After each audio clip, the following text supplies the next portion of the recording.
Operation Economic Outcast, a U.S. effort to isolate the Iranian regime. The actions of Treasury and other agencies will tighten the noose and block every potential source of revenue that funds the IRGC and the evil Iranian regime. And let me be clear, any entity that facilitates money laundering on behalf of Iran will be removed from the U.S. dollar system. The clock just started ticking.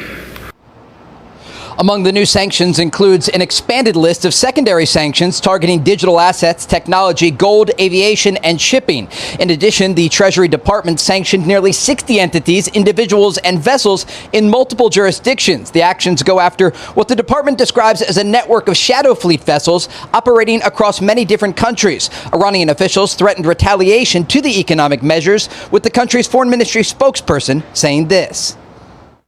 Any complicity with the United States in carrying out its aggressive actions against Iran will certainly have consequences.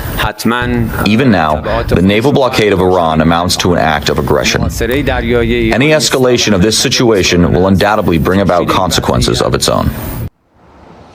Early this morning, another tanker was struck in the Strait of Hormuz with an unknown projectile while transiting the U.S.-approved southern route. The vessel had damage caused to its engine room and was disabled. Secretary of War Pete Hegseth warned Iran against taking further provocative action on Monday. We're also tracking a number of other developments in the region, including a decision by the United States to remove Syria from a state-sponsored list of terrorism. Syrian President Ahmad al-Shara responded, said his country is focused on rebuilding and redevelopment. Guys? Okay, Trey Yingst live for us. Thank you, Trey. And we're going to bring in former NSC Chief of Staff under President Trump, Alex Gray. Alex, thanks for coming on to talk about this. So basically what the administration's plan is to bring Iran to its knees, both economically as well as with, threatening military strikes. Is this going to be enough to get Tehran to just lay down and say, okay, enough is enough?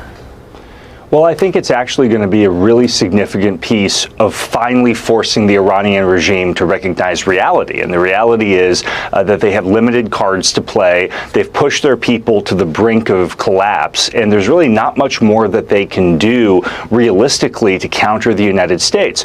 What President Trump has understood here, and he has a very sophisticated understanding of history, is that the United States consistently wins wars when we use not just our battlefield capabilities, we use our economic prowess as well. We did it in the Civil War, we did it in World War II, we did it in the Cold War, and we're going to use our market power, the fact that everyone in the world wants access to U.S. banks, U.S. currency, U.S. commodities imports. They want access to the United States, and that is an ultimate tool we have to compel Iran to finally recognize the reality of their situation.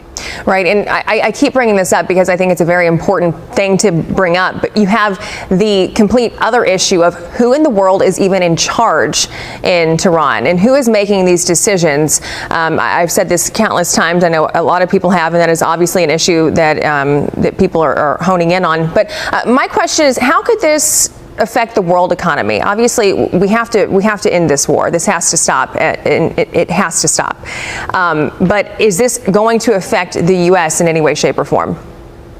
Well, I agree with you completely, and I think the president, as much as anyone, wants to bring this war to a conclusion. He's accomplished most of his objectives, and using our overwhelming economic power is a great way and a historically sound way to bring it to a conclusion. I think the way that this is going to play out from an economic perspective on Americans and on the United States really more has to do with how our trading partners and how countries like China and India and others are going to react. And ultimately, we've heard a lot of speculation. Will the Chinese follow through on this? Will they actually listen to what the president and Secretary Bessent are saying?